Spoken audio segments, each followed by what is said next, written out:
جو ہے وہ مطلب انہی کے ذہن میں جو آیا ہوتا ہے اسی کو جا کر رد کرنا جو ہے وہ شروع کر دیتے ہیں کہ قرآن میں یوں آیا ہے تو یہ غلط ہے، یہ حکم کیوں آیا ہے یہ غلط ہے، حالانکہ اس کی تحقیق نہیں کرتے ہیں۔ لیکن جب ان کے ساتھ تفصیل سے بات کی جاتی ہے، جو منصف لوگ ہوتے ہیں وہ یہ بات اقرار کر لیتے ہیں کہ آپ کی بات ٹھیک ہے، یعنی نتیجہ یہ نکلتا ہے کہ اصل میں کنسپٹ کلیئر نہیں تھا۔ دینی مطالب کو رد کرنے سے پہلے دینی مطالب کے بارے میں اپنا کنسپٹ کرنا ضروری، کنسپٹ کلیئر کرنا جو ہے وہ ضروری ہے۔ میں اگر کسی کے مذہب کو اگر رد کرنا چاہتا ہوں تو اس کا پہلا جو قدم ہے وہ یہ کہ میں اس مذہب کے جو بنیادی تصورات ہیں، بنیادی جو مطالب ہیں، مفاہیم ہیں، اس کو سمجھوں صحیح طریقے سے جیسے وہ قائل ہے، اور پھر آ کر اس کے اوپر جو ہے وہ رد کروں آ کر۔ لیکن ہم دیکھتے ہیں کہ یہ ملحد ایسا کام نہیں کرتے ہیں۔ مثلا مثال دیتا ہوں، میں کئی دفعہ اس کی مثال دے چکا ہوں، دوبارہ پھر مثال دینا چاہتا ہوں۔ مثلا خدا جو ہے، قرآن نے جس خدا کا تعارف کروایا ہے وہ والا خدا نہیں ہے کہ جو الگ تھلگ بیٹھا ہوا ہے کائنات خلق کر کے، اور کائنات جو ہے وہ خود بخود چل رہی ہے، اور خدا اس کے اندر کسی قسم کی جو ہے وہ تاثیر نہیں رکھتا ہے، بلکہ اسلام نے خدا کا تعارف یہ کرایا ہے کہ خدا نے اسباب کے تحت اس کائنات کو خلق کیا ہے، اور ہر سبب کے اندر اس کی تاثیر خدا نے ہی رکھی ہے۔ یعنی آگ اگر جلانے کا سبب ہے تو اس آگ کو جلانے کی تاثیر خدا دے رہا ہے۔ اگر پانی جو ہے وہ پیاس بجھانے کی تاثیر رکھتا ہے اور علت اور سبب ہے تو پانی کے اندر تاثیر ڈالنے والا بھی خدا ہے۔ اور اسی طریقے سے سورج کی کرنوں کے ذریعے اگر تاریکی جو ہے وہ ختم ہو جاتی ہے تو اس سورج کی کرنوں کو ایجاد کرنے والا خدا ہے، اور یہ ایجاد کرنا اور یہ تاثیر دینا یہ ایک دفعہ نہیں ہے کہ خدا تاثیر دیکھ کر بیٹھ گیا ہے، دے کر بیٹھ گیا ہے ہاتھ پہ ہاتھ رکھ کے، نعوذ باللہ، بلکہ لحظے بے لحظے دم بدم جو ہے یہ تاثیر اسباب کے اندر خداوند متعال دے رہا ہے۔ اس کی مثال اگر آپ لینا چاہیں، سورج سے جو کرنیں ہیں وہ دم بدم نکل رہی ہیں۔ ایسا نہیں ہے کہ سورج کرن نکال کے بیٹھ گیا اور اب وہ کرن جو ہے وہ پورے دنیا کو جو ہے وہ روشن کر رہی ہے۔ ایک مثال دے رہا ہوں ذہن کو قریب کرنے کے لیے۔ تو مثال کے طور پہ آپ کے گھر کے اندر بجلی آ رہی ہے، یہ بجلی لحظے بے لحظے آ رہی ہے۔ اگر ایک لہجے کے اندر ہی بجلی کو مین جگہ سے جو ہے وہ روک دیا جائے تو آپ کے گھر میں تاریکی چھا جائے گی۔ خدا کا فیض جو ہے وہ اسی طریقے سے ہے، جو دم بدم مل رہا ہے، جو لہجے بے لہجے مل رہا ہے۔ ہاں، قرآن نے اس خدا کا جو ہے وہ تعارف کروایا ہے، لیکن یہ ملحد لوگ جو ہے وہ چونکہ قرآن کو صحیح طریقے سے نہیں پڑھتے ہیں، دینی تعلیمات کو انہوں نے سیکھا نہیں ہوتا ہے، وہی جو ملحدوں نے ویسٹ کے اندر کرسچینٹی کو سمجھ کر اس کو رد کر کے جو مطالب بیان کیے ہیں اسی کو کاپی پیسٹ کر کے آ کر دین اسلام کے اوپر بھی اعتراض اٹھا رہے ہوتے ہیں۔ تو یہ چیزیں پھر ظاہر سی بات ہے، ایسے لوگ جو ہیں وہ پھر جزی چیزوں کو اٹھا کر دلیل بنا رہے ہوں گے کہ خدا نہیں ہے، اصل بحث کی طرف نہیں آئیں گے، اصل آرگومنٹ کی طرف جو ہے وہ نہیں آئیں گے بالکل بھی۔ ایک چھوٹا سا آخری سوال ہے میرا آپ سے، آپ کی ایک ڈسکشن سنی تھی، علی بھائی موجود تھے غالباً اس میں، محمد غالب صاحب، ایک آخری سوال ہے۔ ہاں شکریہ علی بھائی۔ تو آخری سوال یہ ہے کہ آپ کی ایک ڈسکشن میں نے سنی تھی حضرت، اس میں آپ نے جی میں موجود ہوں جی سر، آپ کچھ اور کہنا چاہیں گے؟ جی بالکل، میرا ایک سوال ہے، آخری سوال جی میں وہی پوچھ رہا ہوں کہ میں نے حضرت کی ایک گفتگو سنی تھی جس میں حضرت نے یہ بات بتانے کی کوشش کی تھی کہ شر کا وجود نہیں ہے اور شر اللہ کی جانب سے نہیں ہے۔ تو میں یہ جاننا چاہوں گا کہ پھر اس چیز کو آپ کس طور پر سمجھائیں گے جس میں کہا گیا ہے وہ خیر ہی و شر ہی من اللہ تعالیٰ؟ یہ تھوڑا سا کنفیوژن ہو رہا ہے تو مجھے سمجھنا ضروری ہے، جزاک اللہ خیر۔ جی دیکھیں، ظاہر سی بات ہے قرآن جو ہے وہ بشر کی فہم کے مطابق جو ہے وہ بحث کرتا ہے آ کر، جیسا کہ میں نے شر کے اس ٹرانسمیشن کے اندر جو سیشن ہوا تھا اس کے اندر تفصیل سے اس بات کے اوپر بات کی تھی کہ میں نے بیان کیا تھا اس میں کہ شر جو ہے وہ آپ یوں کہہ لیں کہ مقایسے کا نتیجہ ہے۔ آپ اگر اپنی زندگی کے ساتھ ایک چیز کو مقایسہ کریں گے تو آپ اس کو شر کا نام دیں گے۔ مثلا سانپ اگر آپ کی زندگی میں مداخلت کرے گا آپ کہیں گے کہ یہ شر ہے، وإلا اگر سانپ اگر آپ اس کو اپنے وجود کے اعتبار سے دیکھیں تو وہ شر نہیں ہے۔ کوئی بھی اس کو شر نہیں کہے گا. یعنی سانپ کبھی بھی انسان کی راہ میں رکاوٹ نہ بنے, اس کو نقصان نہ پہنچائے, تو یہ انسان کبھی بھی اس کو شر نہیں کہے گا. اسی طریقے سے اگر زلزلہ جو ہے وہ آتا ہے, اور زلزلہ آنے سے انسان کو چونکہ نقصان پہنچتا ہے, انسان جو ہے اس کو شر کا نام دے دیتا ہے. لیکن اگر زلزلہ اس قسم کی جو نقصان انسان کو نہ پہنچاتا, تو انسان کبھی اس کو شر کا نام نہ دیتا. یعنی زلزلہ اپنے وجود کے اندر شر نہیں ہے, بلکہ جب انسان اپنی زندگی کے اندر اس کی مداخلت کو دیکھ رہا ہوتا ہے تو اس وقت اس کو خود شر کا نام دیتا ہے. وَإِلَّا زلزلہ جو ہے وہ اپنے وجود کے اندر جو ہے وہ شر نہیں ہوتا ہے. یوں ہی آپ مثالیں لیتے جائیں, اور خداوند متعال جو ہے وہ اگر کہہ رہا ہے کہ ہر چیز میری طرف سے ہے, تو وہ اس بات کی طرف اشارہ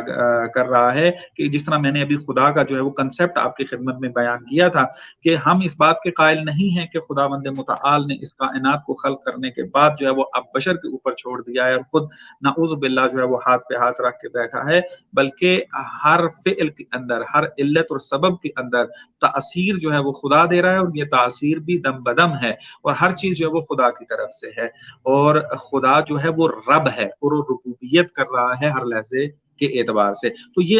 مطلب بھی جو آپ نے بیان کیا. تو پھر شیطان کے بارے میں آپ کیا کہیں گے؟ شیطان تو پورے طور پر شر ہی ہے نا. محمد بھائی یہ ٹاپک آپ دوسری طرف جا رہا ہے, ہمارا یہ ٹاپک نہیں ہے. ہاں تو کائنڈلی آپ, چلو کوئی بات نہیں, شکریہ, بہت بہت شکریہ. معذرت چاہتے ہیں کیونکہ آج ڈاکٹر صاحب ہیں, تو آپ کچھ ڈاکٹر صاحب کے بارے میں جو ہے نا وہ کر لے, تو نیکسٹ ٹائم آپ. ڈاکنز کو تو نان مسلم جو ہے تھیسٹ نے بھی اچھے سے دھویا ہے, اور کئیوں نے چیلنج کیا ہے. میں یہ سمجھتا ہوں کہ جو شخص اپنے آپ کو اتنا بڑا, لمبا چوڑا اور بہت ہی بہترین سمجھتا ہو, وہ اگر کسی سے ڈسکشن کرنا, کسی سے ڈیبیٹ کرنے کے لیے ہمت نہیں رکھتا ہو, تو وہ جو ہے اس کی مثال اس روشنی کسی ہے جو دکھاتی ہے کہ میں روشنی ہوں, لیکن اصل میں کوئی تاؤ نہیں رکھتی, کوئی گرمی نہیں رکھتی. شکریہ. بالکل, بہت شکریہ غالب بھائی, آپ آئے, ہم آپ کے بہت مشکور ہیں, آپ نے آ کے سوالات کیے. ہم آگے چلتے ہیں جیمی آر صاحب کے پاس. جیمی صاحب آ جائیں. جی السلام علیکم ورحمۃ اللہ, کیسے ہیں جیمی بھائی؟ ٹھیک ٹھاک سر. سب السلام علیکم سر, کیسے ہیں آپ لوگ؟ سر آپ علی بھائی آج آپ نے نیٹ بھی نیا لگوایا, لیکن کوئی مزہ نہیں آ رہا, میں آپ کو بتا دوں. یہ جو فیبر نیٹ لگایا نا. اچھا نیٹ چلیں, اصل میں نا موسم میں تبھی کہوں کہ عید کے چاند کی طرح غائب ہو گئے علی بھائی, کار بھائی نظر نہیں کہیں, اب پتہ لگا کہ انٹرنیٹ چینج کروایا, اس چکر میں نہیں اسٹریمز ہو رہی. جی جیمی بھائی, عباس بھائی ہمارے ساتھ ہیں, کیا کہنا چاہیں گے؟ کوئی سوال؟ جی میں دو سوال رکھوں. سوال یہ ہے آپ سے سر, جتنے جیسے رچرڈ ڈاکنز کے آپ نے بڑی زبردست ایکسپلینیشن دی کہ اسے کوئی تھیسٹ کیا جو ہیں وہ ایتھیسٹ بھی کوئی خاص بھاؤ نہیں دیتے, اور جتنے اعتراضات اس کی کتاب کی. میری آواز کم آ رہی ہے؟ ہاں اچھا, میں تھوڑی سی آواز اونچی تھوڑی جا اونچا پاپیو, تھوڑا جا اونچا آواز کرو نا. اب آ رہی ہے؟ اب آ رہی ہے؟ منو میری بھی ہے اپنا. آغا صاحب آپ کو آ رہی ہے کہ نہیں؟ کیونکہ جواب آپ نے دینا ہے. آ تو رہی ہے, صاف بھی ہے, لیکن تھوڑا کم ہے, یعنی ایسا ہے دور بیٹھ کے بات کرنا ہے. مائک میں تھوڑا منہ نہ کرو نا. چلیں, میرا یہ سوال یہ ہے کہ جتنے بھی جو نان مسلمز ہیں یا ایتھیسٹ ہیں, ہیں جو اسلام کے اوپر اعتراضات کرتے ہیں, تو جب کبھی ایسا یقیناً آپ کی بات ہوتی ہوگی, اور میری بات یہ ہے کہ جب ہم ان سے بات کرتے ہیں تو ہمیں ایک چیز محسوس ہوتی ہے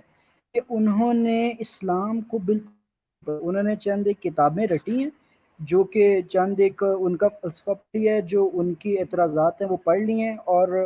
وہ ایسے مسلمان تھے زندگی میں جنہوں نے نہ کبھی دین کو پریکٹس ہی نہیں کیا, اور جب انہوں نے کوئی کتاب پڑھی انہوں نے کہا واہ واہ واہ واہ واہ یہ کیا کتاب ہے, اس کتاب کے سامنے کوئی مذہب ٹک ہی نہیں سکتا, اسلام تو ہے ہی غلط, نہ کبھی دین کو پڑھا نہ کچھ اور. تو جب ہم بات کرتے ہیں خود کو وہ ریشنل, بڑا لاجیکل پرسن کہتے ہیں, بڑا مطالعے والے انسان کہتے ہیں, لیکن جب بات ہوتی ہے تو ہم یہ دیکھتے ہیں کہ انہوں نے کیریٹیو اسٹڈی تو کی ہی نہیں, انہوں نے بس ان پڑھ لیے, اور جی تنقید اور اسلام کو، جی اسلام غلط ہے یہ کہنا شروع کر دیں. تو ایک اس کے بارے میں آپ کیا کہیں گے؟ دوسرا صاحب یہ چلیں پہلے آپ یہ کویشچن ایڈریس کر دیں پھر میں دوسرا کرتا ہوں. دیکھیے جو مجھے بات سمجھ میں آئی ہے وہ یہ کہ ایتھیسٹ جو ہیں وہ چند کتابوں کا مطالعہ کرنے کے بعد مذہب اسلام پہ اعتراض کرنا شروع کر دیتے ہیں. یہی آپ نے پوچھا ہے نا؟ جی جی جی. اور وہ ریلیجن کو انہوں نے کبھی پڑھا ہی نہیں ہوتا. بالکل ایسے ہی ہے مسئلہ. آپ دیکھیں یہی ہمارے سامنے تو ابھی مثالیں موجود ہیں نا. سوشل میڈیا کا زمانہ ہے ابھی. پہلے یا سوشل میڈیا کا زمانہ نہیں تھا شاید وہاں پر مثال دینا یا سمجھنا بہت مشکل ہو جاتا. لیکن ابھی آپ دیکھیں کہ یہی جو ایتھیسٹ جو اپنے آپ کو کہتے ہیں اردو زبان کے اندر الحاد کو پروموٹ کرنے کے اوپر اپنے دل و جان سے لگے ہوئے ہیں, دن رات ایک کی ہوئی ہے, ان کو بھی دیکھ لیں. انہوں نے دین کو پڑھا ہی نہیں ہے. انہوں نے فقط ویسٹ کے ملحدین کی کتابوں کا مطالعہ کیا ہے, وہ بھی ناقص, وہ بھی جو ہے وہ پورا نہیں کیا ہے, سمجھے بھی صحیح نہیں ہے. اور ان مطالب کو آ کر پھر ترجموں کا سہارا لیتے ہیں. کبھی روایتوں کے ترجمے کو دیکھ لیتے ہیں, کبھی قرآن کے ترجمے کو دیکھ لیتے ہیں, اور ترجموں کو دیکھ کر اور اپنے ان غلط مطالب کو کہ جو یہ ویسٹ سے لے کر آئے ہیں ان کو جہاں کہیں بھی تھوڑی سی بھی مشابہت مل جاتی ہے یا مثلا کوئی ان کی نظر میں کوئی کمزور نقطہ مل جاتا ہے تو فوراً واویلا جو ہے وہ کرنا شروع ہو جاتے ہیں. حالانکہ اگر وہ صحیح دقیق انداز میں گہرائی میں جا کر مطالعہ کر رہے ہوتے تو بہت سارے اعتراضات جو اس وقت ایتھیزم کی طرف سے ہو رہے ہیں وہ بالکل بے مورد بنتے ہیں. جیسا میں 2-3 کی طرف اشارہ کر بھی چکا ہوں, اور ڈاکنز کے اعتبار سے میں نے بات کی ہے کہ اسلام اس بات کا قائل ہی نہیں ہے اور یہ کہہ رہے ہیں جی دین ایسے کہتا ہے. دین اسلام نے کب ایسا کہا ہے؟ تو بہرحال یہ بات آپ کی درست ہے, یہ ان کے اندر ایک کمزوری جو ہے وہ یہی ہے. تو ہم ان کو دعوت بھی اس بات کی دیں گے کہ آپ ایک دفعہ دین اسلام کے اصلی ریسورسز سے پڑھ لیں, سیکھ لیں, اس کے بعد آ کر اعتراض کریں تو پھر مزہ بھی آئے گا بحث کرنے کا. ابھی جو ہے کہ اعتراض کرتے ہیں اور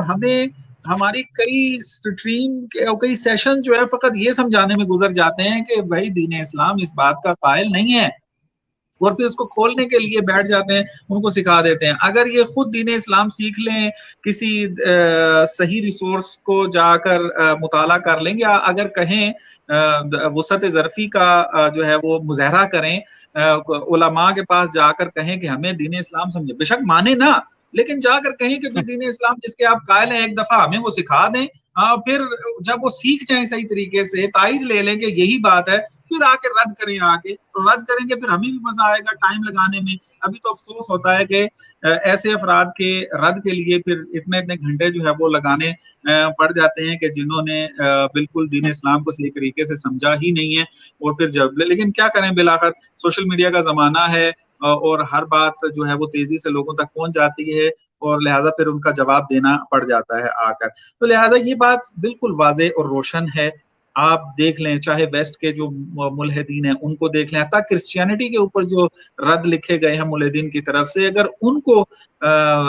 جو ہے وہ دیکھا جائے تو ہمیں نظر آتا ہے کہ بعض اعتراضات ان کے خود کرسچینٹی کے اوپر بھی وارد نہیں ہوتے ہیں. درست ہے کہ اس کے اندر بہت سارے مطالب ایسے ہیں کہ جس کو ہم دفاع نہیں کر سکتے ہیں, جیسا کہ علی بھائی نے جو ہے وہ تفصیل سے اس کے اوپر گفتگو کی ہے, اور اس کے پہلے بھی سیشنوں کے اندر جو ہے وہ اس کو بیان کر چکے ہیں. لیکن بعض جگہ پہ ہم دیکھتے ہیں کہ ہاں اس نے جیسے یہ اپنا اس نے رچرڈ ڈاکنز نے جو ہے وہ اپنے وجود خدا کے دلائل کے باب کے اندر تھامس ایکوینیس سے جو مطالب کو نقل کیا ہے, برہان کو نقل کیا ہے, تو وہاں جا کے دیکھ لیں کہ وہ اعتراض کر رہا ہے لیکن وہ اعتراض اس کا وارد اس کے اوپر نہیں ہوتا ہے. اچھا مفتی صاحب, جو ایک چیز پہ اور روشنی ڈالیے گا کہ جو الحاد ہے, جو نیو بڑے آواز نہیں آ رہی. جی ایک منٹ,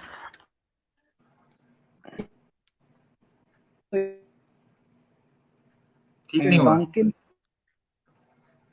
نہیں آواز ٹھیک نہیں ہوئی ہے. ایک منٹ رکیے گا, مجھے ایک منٹ دیجیے گا مجھے. چلے اس وقت تک ہم جمی بھائی آپ نیٹ کو کلیئر کر لیں, ہم آشین علی کو لے لیتے ہیں. جی تب تک جی ویلکم جی, السلام علیکم ورحمۃ اللہ. احسن علی صاحب کیسے ہیں آپ؟